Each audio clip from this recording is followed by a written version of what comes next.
To the AZ Wildcats podcast, partnered with BetMGM right here. Now, you might say to yourself, what could I do? What could BetMGM do for me?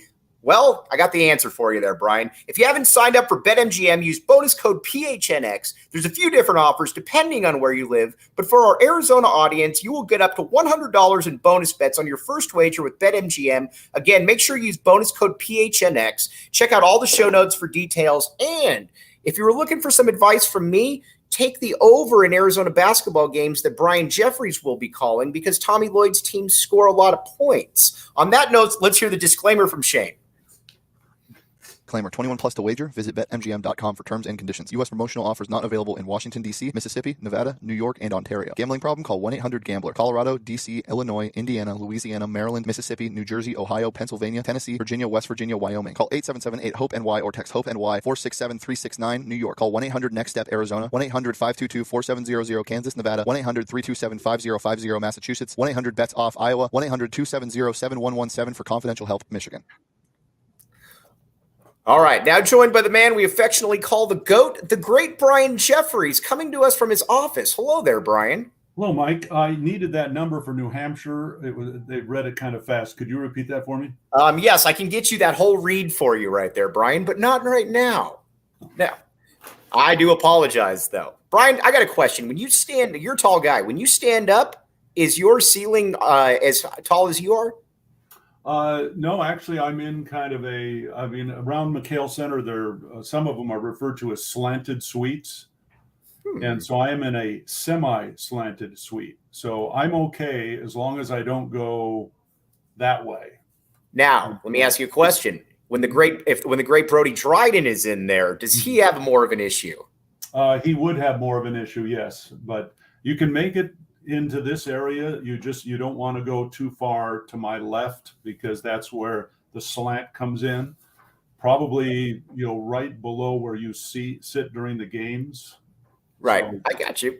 Yeah. Brian, you're finishing up baseball right now. I got a lot of people that wanted me to ask you some baseball questions right here. First of all, what is the grind like? How is it different with baseball than as opposed to basketball and football, obviously? Well, the tough thing about baseball is you play 3 games in 3 days, as opposed to football where you get 1 game a week, or basketball where, without a few exceptions, you have a day off at least between games. So you get in some of those basketball tournaments, you might play 3 games in 3 days, but that's once a year. Where baseball, it's every weekend. You're playing 3 games in 3 days, and then oftentimes, and usually we've got a midweek game, so it's a Tuesday or Wednesday followed by Friday, Saturday, and Sunday. So it is a grind. By Sunday, you physically feel it. I'm not a player, so I know those guys probably feel it as well. Coming off a game at Stanford on Sunday when there was 41 runs scored between the two teams, I'm sure those guys are pretty tired, but I can feel it too. I bet you didn't think you were going to be calling a football game essentially with the 21-20 score. Well, I made the comment that the Wildcat football team opens its conference season at Stanford on September 23rd, literally across the parking lot from Sunken Diamond. And I thought if Jedd Fisch walks out of Stanford Stadium with a 21-20 victory over the Cardinal, he's going to be a happy man. I would imagine he will be. Let's talk about Jedd Fisch. Brian, you're a pro because you led me into my next point right there, and you didn't even know. That's how good Brian Jeffries is right there. Jedd Fisch, everything that he said, and you've been around for a long time. I've been able to watch from afar for a while now. Every coach comes in with promises. They always say, we're going to do this, where nobody's going to out-recruit me. We're going to get bigger. Going back and looking at Jedd Fisch's opening press conference, where he said, recruiting will be the lifeblood of our program. We might lose out on kids, but we're not going to get outworked for them. And we are going to put a bigger, stronger product on the field. And we're going to embrace the community, alumni.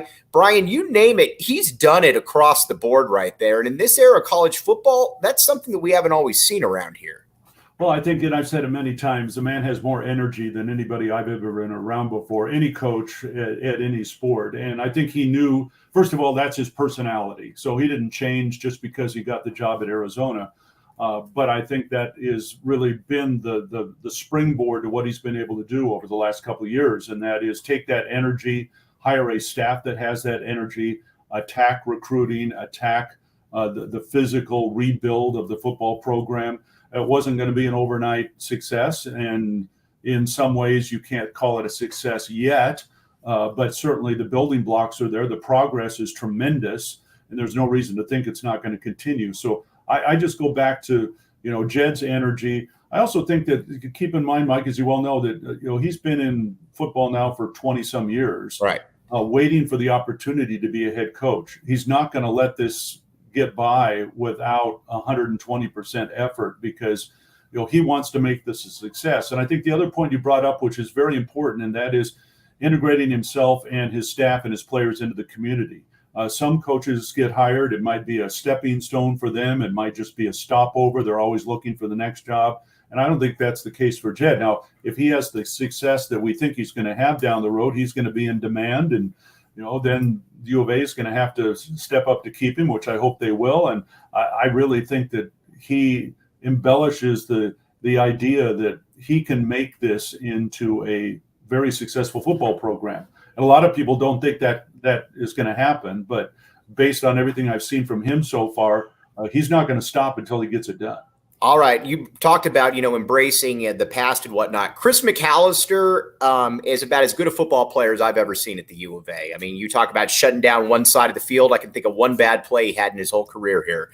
Hadn't seen him, though, in 2 decades. Seeing Chris McAllister back, though, at that game, to me, was everything, Brian, because, again, a lot of alumni come back, and that's awesome. But when you get a guy that hasn't been here for 20 years in that mold, it just goes to show you, too, and there's a connection. The fact that he coached Chris McAllister. He's coached basically, or he's been on the staff where Chris McAllister was with the Ravens. Jedd Fisch knows people, and he gets relationships.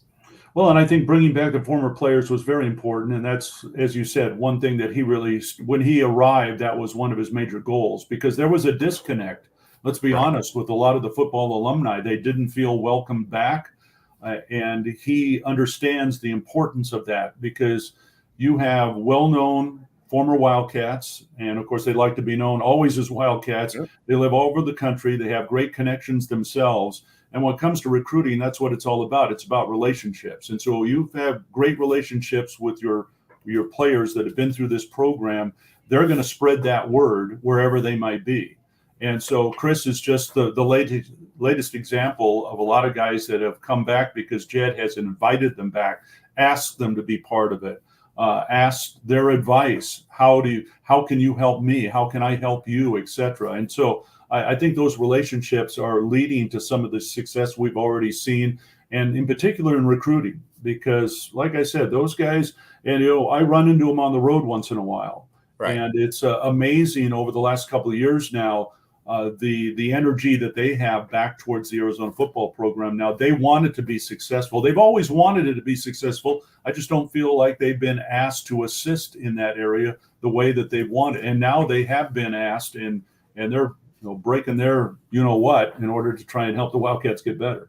Well, Brian, your partner in crime, Lamont Lovett, I thought put it best a while back, where he said, he came up to me and he said, and other guys, and he said, listen, I don't have all the answers. I mean, you guys, you're ex-Division I football players. I'm not an ex-Division I football player. You guys know what you're looking for. So that door is always open. And Lamont said, I've knocked on that door a few times. Yeah. And I can't tell you how important that is.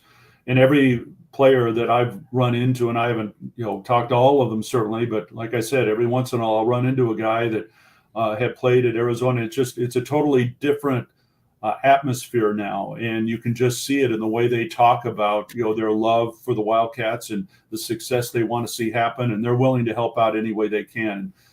The current landscape of college athletics, you need help in a lot of different areas, Right. Mike, and recruiting is one of them. And so having those relationships that Jedd has forged with the players, I think, is one reason why you see the recruiting base continuing to grow. Brian, you're on the road a lot, obviously, when you're calling games. Have you ever been to a Circle K when you've been on the road? If it is convenient, yes. Hence the convenience store. It is a convenience store, and that's why if it's convenient, yes, I will stop there.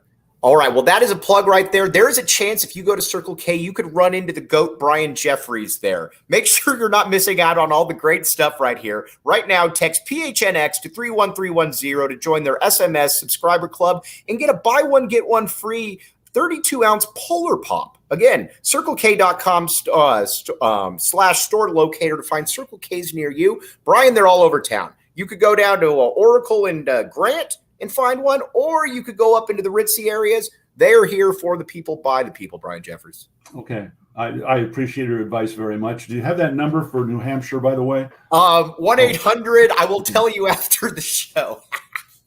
Okay. So Jedd Fisch then, the other thing he said is we're going to get bigger. He said, obviously there's a place for guys who aren't as big. But, if I'm going to miss, I'm going to miss big.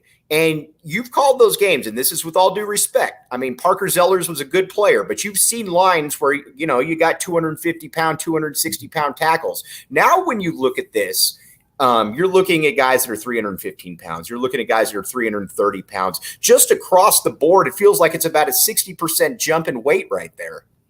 Well, and I think that if you're looking at maybe the missing piece as to what the next step has to be for this team, this program to make that next step up, that's where it centers. And coaches will tell you all the time, and that's the toughest thing to recruit, those linemen, because everybody wants them. And there's only a finite number that are great linemen, be it offensive or defensive. I think the offensive line has been rebuilt. They've done a nice job. As Jedd has said, they spent a lot of effort into their offense a year ago. Going into this season now, they put a lot more emphasis on their defense. That has shown up in the recruits they brought in, and again, growing the size there. And yeah, to be honest, and Mike, it's no secret, and you just alluded to it, and the fact that Arizona's defensive front has lacked size, and it has been for quite some time. It's something that Jedd inherited, and now he's had to go out and rebuild. And like I said, that may be the toughest position to go out and find your five-star guys, because everybody wants them. They want those five-star defensive linemen. And so if you can't get a bunch of five, if you're not Georgia, then what you do is you have to find guys that you can develop into that. And I think that's one thing that they've started to do, and we've seen some progress there. But in order for the Wildcats to make that next step, and I keep using those two words, next step, I think that is the critical area now, is that defensive front. And if they can get some depth, I know they've added depth there, and if they can add some size to that, and we'll see how it fares this fall, then I think Arizona's got a great chance. What I'm excited about, too, is that this staff has done, obviously, a really good job of finding under-the-radar guys. You look at it last year, and yes, Keon Bars and Paris Shan got minutes, but they were also starting to lose out a little bit to some of the younger guys. A Jacob Kangaika, Tai Uiagalelei. You mix them in year two with a big Bill Norton, 330 pounds of him from Georgia. You bring in a Taylor Upshaw from Colorado via Michigan. You also still got a Tia Savaiinaea back. There's a lot of bulk on this line here. And like I tell people all the time, it doesn't matter. Georgia football right now is a different level of football that Arizona is obviously trying to get to. So just because a guy didn't have 8 sacks at Georgia doesn't mean that he can't be a really impactful player at the U of A. Well, you've got 11 positions there to work with, and so you can't put too much emphasis on one position. It's just that's what Arizona's lacked. And so I agree. I think that they have added depth on the defensive front. They've added size, and the guys they brought in, they've got them in the weight room. They're getting bigger, they're getting stronger, and that's what it's all about. In the Pac-12, and this is my view, Mike, is that if you have a good defense and outstanding offense, you're going to win most of your games. And I think that's where Arizona now, we know the offense has got the capability of putting up numbers. And now if that defense can progress to the point where it's good, okay, it's if there are 12 teams and Arizona's in the top 6 defensively, then guess what? They're probably going to win more than they lose this year and go to a bowl game. What's it like for you seeing Dwayne Aquina back out there? I haven't had a chance to talk to him. I'm Right. looking forward to that. I just didn't get a chance to get out to spring ball very much because of baseball. Were you busy? But having a guy with his experience, not only at Arizona, but just his mind, his football mind, has only been a plus for the program. And that's why the staff that Jedd has hired, and I think I know he gives them a lot of credit. I don't know how many people outside understand the talent that he has assembled in those coaching offices over there at Lowell Stevens. I mean, there are some brilliant minds there, and that's another reason why this program has progressed the last couple of years as quickly as it has, is because it's more than the head coach. I'll give Jedd all the credit in the world because he's the guy that hired them. Right. But he knows. And some coaches are, they're afraid to hire somebody that might be smarter than them. And Jedd's not that way. He wants the best guys he can get in there, and all of them have contributed in great ways. All right, Brian, I'm going to tell you about something, a tap and bottle that's happened before, and this happened multiple times. We have a regular that comes here, but he listens to Brian Jeffries. He's a smart man. He listens to Brian in Lamont on the radio, so he goes there and he listens to you guys as he watches all the away games at Tap and Bottle with us. That's how cool he is. Brian, that is called thinking ahead right there at the downtown or the Northwest location, and again, that makes sense. You listen to the GOAT and you can watch it on TV with some other people right there. Brian, he's got good taste. Is that considered a convenience store, or are we? It's a let's see here. Tap and Bottle, I would say it's a one-stop shop. Maybe not a convenience store, but a one-stop shop for all the things. Four Peaks as well, Brian, as you know, the official brew of PHNX Sports. Really? Okay. All right. Just wanted to throw that out there. I know I'm getting those gifts on the way as a guest, right? Oh, well, I tried to give you, I still have another seafood thing for you, by the way. Okay. For this summer. So I will get you that though. Okay. By the way, did you check it? You haven't checked out the one in Vegas yet, right? I will be there in July. So it's already on my list. Brian, we expect a full review, and I need you to be, Brian, you're bluntly honest all the time. We need a full review on this. All right. You got it. Okay. Now moving over to the offensive side, you talked about getting bigger. Big Jonah Savaiinaea. Came in and Jedd Fisch essentially said this guy is just kind of a freak of nature. He's moved over to the tackle position now after being a freshman All-American guard. Brian, you've seen a lot of offensive linemen that have come through here and have played a long time in the NFL. I think this is probably going to be another one of those guys. I still have on my phone, if you'll remember during fall practice, after each practice, players would come over to be interviewed by the media. And Joseph was one of the guys that stopped by one day, and I snapped a picture of him. And I still see it on my phone once in a while because I marvel. I said, now, wait a minute, this is a freshman? Right. And I saw just the size he had. And then to find out, how advanced he is football-wise as a freshman, I said, wow, this kid's got a chance to be really special because, believe it or not, coaches will tell you that's a really tough position to come in and play. If you're 18 years old, right, to be able to do that and do that well, it doesn't happen off that often. And so he's got a very bright future. And that's a major part of Arizona's front, is to have a guy like that. And just imagine now how far he has come in 1 year. What's exciting, too, is you look at a lot of the best teams in school history. A lot of people always bring up 94, 98. Those teams were littered with NFL players right there. That's generally what you want to get. You just look on the Arizona offensive line, and we'll get to the skill guys here in a second. Jordan Morgan showing up on a lot of first-round lists. Obviously, he's got to continue to rehabilitate. Jonah Savaiinaea as well. You got some younger guys on there. The fact that Arizona is now has guys that you're like, man, I could see him in the league. That to me is a real testament just to the to the level of improvement right there. Because, you've called games with Arizona teams where there have been 15 NFL guys out there.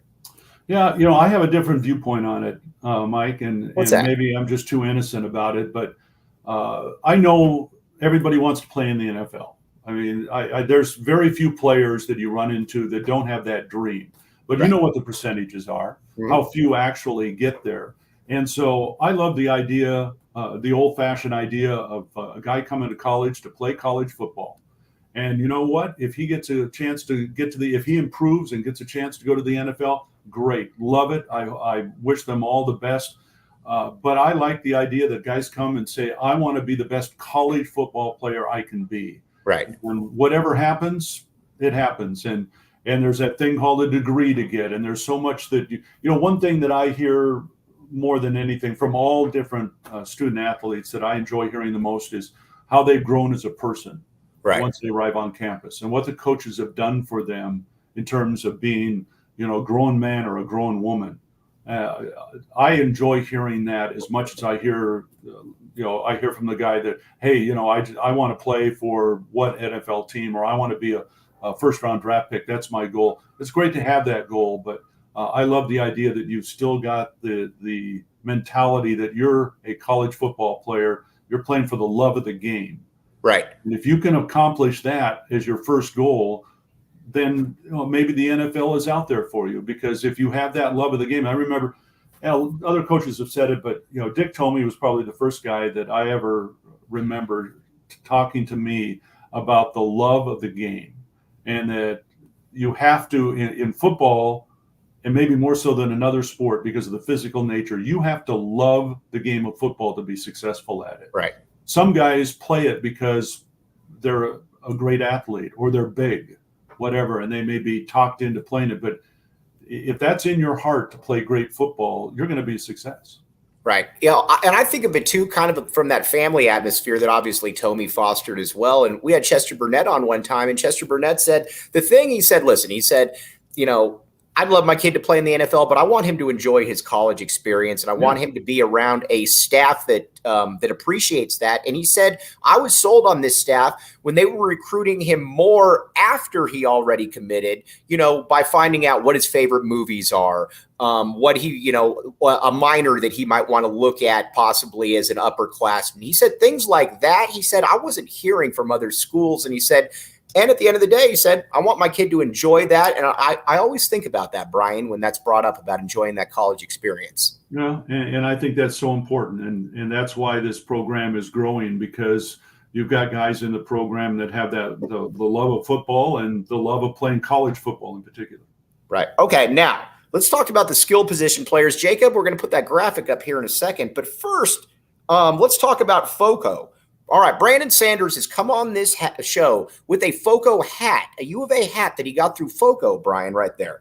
And again, Brandon, one of the best safeties we've ever seen here. FOCO always has our back for Arizona sports, and they have your back too. Get the best gear around by visiting www.foco.com and use code word PHNX for all non-presale items. Use promo code PHNX for 10% off.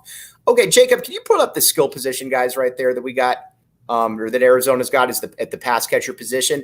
This is exciting to me right here, Brian, which you're going to be able to call. You're going to have a sophomore T-Mac who at the spring game absolutely just killed it. Then you got Jacob Cowing. We all know what he can do. You got Tanner McLaughlin. You got a whole bunch of new receivers as well. There's a lot to work with for Jaden DeLora and Jedd Fisch right there. Yeah, and I think a couple things that stand out to me. We know about T-Mac. We know about Jacob. We know what they can do. Building depth at that position, I think, is going to be really important, because if you've got two outstanding receivers, and Arizona does, but then defenses can start to concentrate on those two guys, and so they need to find that third and fourth receiver. I think that's going to be really important this fall, and they've got some talent on the roster, and I think there's some guys that are ready to step up, and I'm excited to see who they are. I just think it's vital that they find that third or fourth guy now that right. will take some of the pressure off T-Mac and Jacob. Tanner McLaughlin, I think, has a chance to be one of the best tight ends. No, not in the Pac-12, in the country. I agree. I really do. I marvel at that kid. I love his story.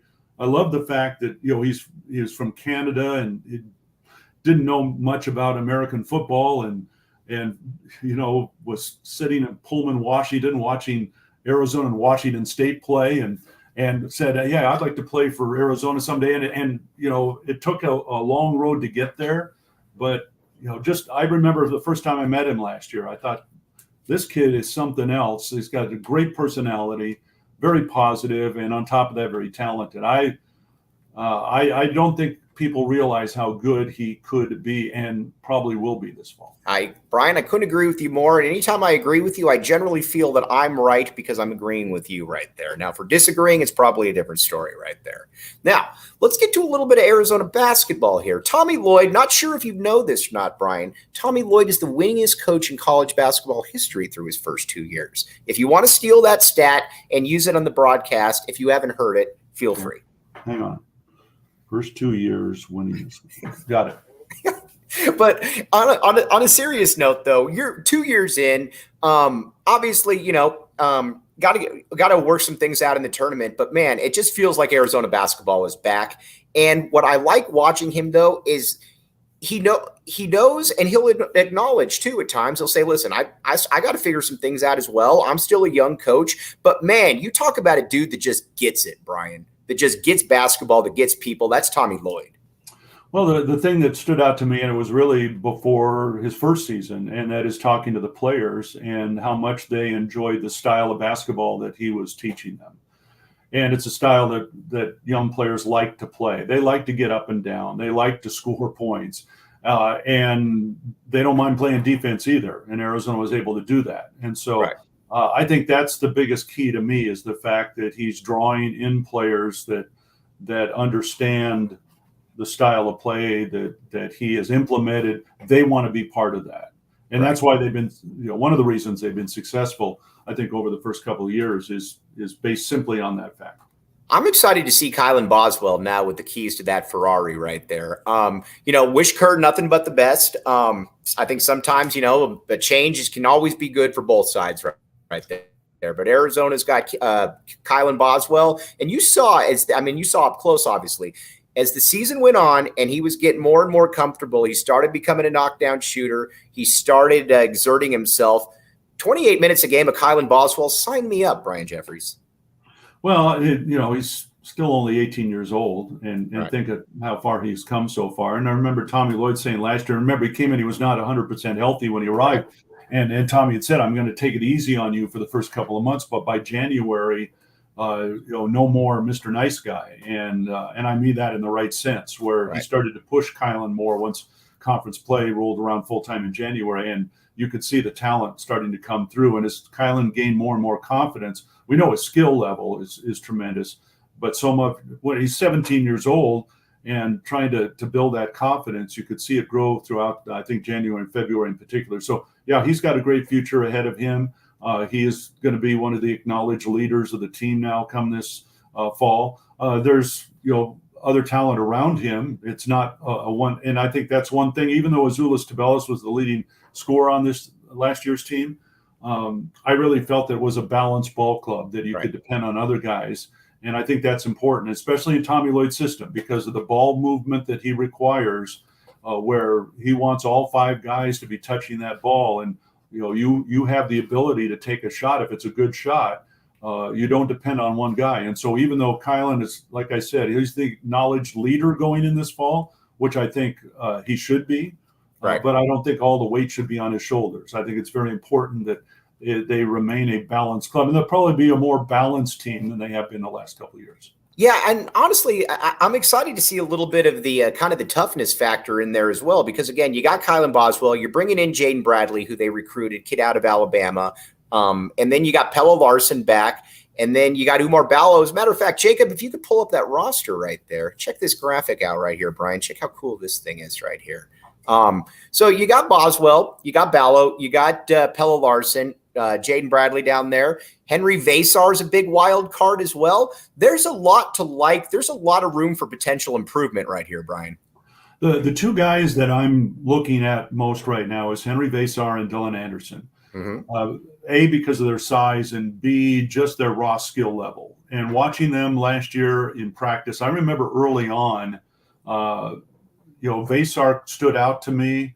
But Dylan Anderson works so hard. I think his upside is tremendous. And now you give those two guys an offseason with Chris Rounds and ability to develop. I think, to me, those might be the two key guys going into next year, because they could pay major dividends based on their size and their different skill sets. I still think Vasar is a very good face-up shooter. That's where he kind of honed himself early on. Now, in Tommy Lloyd's system, is that going to be his best spot? I don't know. That's the coach can tell you better than that. But Henry and Dillon are two different types of players, even though physically they've got some of the same attributes. I just really think that, to me, those are the two names that I'm circling right now, saying if they make the improvement during the offseason that I think they're going to, that really bodes well for Arizona for a couple of reasons. One, it takes some pressure off Umar Ballo as your big man inside, because those two guys can help him out there. And also think of the size that Tommy Lloyd could put on the floor with those two guys. And, you include Umar, who knows, the different combinations they could use. So I'm excited about Henry and Dillon in particular. Now, Brian, you look at U of A's out-of-conference schedule next year, and thanks, Jacob. You can take that one down now. You look at out-of-conference schedule. You ready to go to Cameron? It's a great place. I know we've been there once before. Right. It's one of the iconic arenas. It's strange because it's so small. Right. And you don't realize how small it is until you're actually in there. And I remember going, and I don't know if they've made any changes, but you broadcast from the roof. You're literally hanging from the roof, and you climb a ladder to get up there. That's how I remember our visit earlier. And I think they've made some changes, but just the same, it's part of the mystique, I think, of going to Cameron Indoor. And so, and it's going to be a really tough schedule. I mean, you got Alabama, you got Duke, you got Michigan State. I mean, my goodness. Right. And, they still haven't, finished the entire schedule yet. So they've got some challenges ahead. You've called games all over, obviously, from Fog Allen to the Dean Dome to Cameron Indoor Stadium. I mean, heck, the Pit back in the day. Is there one place that stands out for you, or are they all just kind of their own little entities? Yeah, they're all different. Cameron Indoor, because of, again, the compact nature of the building. Right. Fog Allen Fieldhouse, Kansas fans won't like me for this because I've debated with them before. I mean, it's got great history. To me, it's kind of like Pauley Pavilion, where if you take away the banners, it's just a building. I'm sorry. It's now, have they made some changes since we were there? I don't know. But I just remember I thought, well, it's an older building, and there was just a lot of quirks to it that kind of surprised me. But it's kind of like Pauley Pavilion, who hang those banners up there in the history of the program, and that's what makes it special, as opposed to Cameron Indoor, where, even without the banners, that would be a kind of a neat place to go into just because of the way it was built. Does it kind of have a Hoosiers type feel to it? Yeah. I don't know if I wouldn't say that necessarily. It's I just keep thinking, I go back to the size. That's all. It just, to me, based on that program, you think you're going to have 19,000 and not 9,000. I mean, playing at the Dean Dome was, their fans are not as rabid. I mean, they fill the place, but it's not an intense atmosphere there. It's more of a modern building, I think. Right. And it's just different. I wish that there's two places I would love to go that we've never played, and that's Rupp Arena and going to Assembly Hall at Bloomington. Those are the two that I would love to go to someday and broadcast a game from, just because, again, of the history behind them. Brian, that's on the Brian Jeffries bucket list right there. You should talk with Tommy Lloyd and tell him that we need to get this done. Well, I remember, I know Kentucky and Arizona have talked for years. Right. And it has never worked out. Right. And I don't know about Indiana. I know that, playing them last year in Las Vegas, maybe that opened the door. Maybe there's a home and home coming up between the two. It only makes sense. I mean, there's just programs that you need to play. And that's why getting Duke back on the schedule like this, I think, is really important to, you have two of the historic programs in college basketball. You need to play not on a regular basis, but, once in a while. I think it's great for everybody. All right, we need to get to now what Brian does in the off season. And again, off season, I'm putting in air quotes because Brian's always working. But first, got to tell you, become a PHNX diehard today. Here's what you do. Go to https://PHNX Locker to grab your membership to receive exclusive content, discount on all events, merch, and access to Discord chats, all kinds of stuff going on here. Again, PHNX diehard, check it out. All right, Brian, let's say, what does Brian Jeffries then do from, say, June to July? Well, a lot of it depends on baseball. When you're not in Omaha looking for seafood, what are you doing? When you're not in Omaha, and so I can't make any plans for June until I know the disposition of the baseball team. And even this year, where they haven't had a banner season by any means, but guess what? If they go win the Pac-12 tournament, then they're headed to a regional the following weekend. And so everything in the month of June is always on hold for me. It's, last minute. Okay, what can we do? July, then, I can always book July, and, we've already got some plans, get up to the mountains, get to the beach, etc. I do. People think that I don't work those months. I do. I actually do prep work for the next year, and I start with baseball. So I will actually, I've got, file on every team Arizona plays, and I will go in and go team by team and update those files. Right. Because the seasons for me run together. Right. And so I don't have time between basketball and baseball to do all that work. So I do it during the summer. And the same thing with basketball. I don't have time between football and basketball to prep for the basketball season. So I will build my file. And we mentioned Duke and Michigan State. I will spend the summer building a file on those two teams. So I know their history, everything about them that is known at the time. And of course, things can change by the time we play them. But to have all that background ready to go, I'll do the same for football, because football is a very intense week, every week after week after week. I mean, to prep for a game and all the players that go into it. So, I do a lot that during the summer, but I'm not going to kid you, Mike. Yeah, we get away. We have to get away, because for 9 months it's go, go, go. Brian, if you're on the beach, you don't need to be working on your game notes. Is that no? That would never agree happen. On this, right? I would not be married right now if that was the case. Because at the end of the day, again, you got a lovely wife. You got to be able to take some time off right there for her as well. Yeah. So, but no, and we've already talked about it. We've already got some plans for end of July and into August before football camp starts. And like I said, June, if things don't work out, and I hope they do, I hope we're busy playing baseball. But if not, we'll get away. And you are going up to Vegas, you said, sometime this summer? Well, the Pac-12 has moved the Football Media Day to Las Vegas. Now, I think it's the third week in July now. It's been held in the Los Angeles area for quite some time. And they're moving to Las Vegas. So that's where the commissioner lives. And, of course, they no longer have a headquarters in the Bay Area anymore, and so they can do it anywhere they want. And it only makes sense. That's where the championship game is played, right, for football. So they're going to have it there. So I may need to go early just to do some leg work, to get my feet on the ground, jet lag, all that. And you want to make sure that you're well nourished during that time with seafood. That's right. And I told you I already have it. It's on my list. All right, cool. Brian, as always, really appreciate you coming on, my guy. And again, that office is cool right there. I like it. It still looks like you would hit your head, though, if you stood up, because you're a tall guy. Oh, no, if I stand up, I'm okay. All right, let's see it. Oh, all right. Now, how far do you have to go over until you hit your head? I'm probably out of view, so we can see it. Is that where it is? That's it. All right. Brian, I would not have to worry about hitting my head in there. I can guarantee you that. But all right. As always, Brian, like I said, always a privilege to have you on, and take care of yourself this summer. We'll be in touch. Mike, send me that number for New Hampshire, the website for was it Tap and Bottle website? Yeah. And FOCO, if you want to get some new U of A merchandise too. And map to convenience stores in my neighborhood.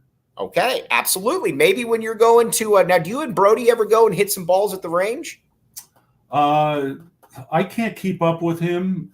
It's kind of embarrassing. Right. So I will. But he plays a lot. I'll carry his clubs. Right. It is funny. I've got a couple of friends that go to the same course that he has, and I've gotten a few pictures over the year of Brody at the driving range, also bringing his balls around as well. So, but you know what? When you're playing a lot, Brian, we don't expect you to be able to shoot the same score that he does. No, it's not even. It's not close. He's Brian Jeffries again. Thanks, Brian. I'm Mike Luke. You've been listening to the AZ Wildcats podcast.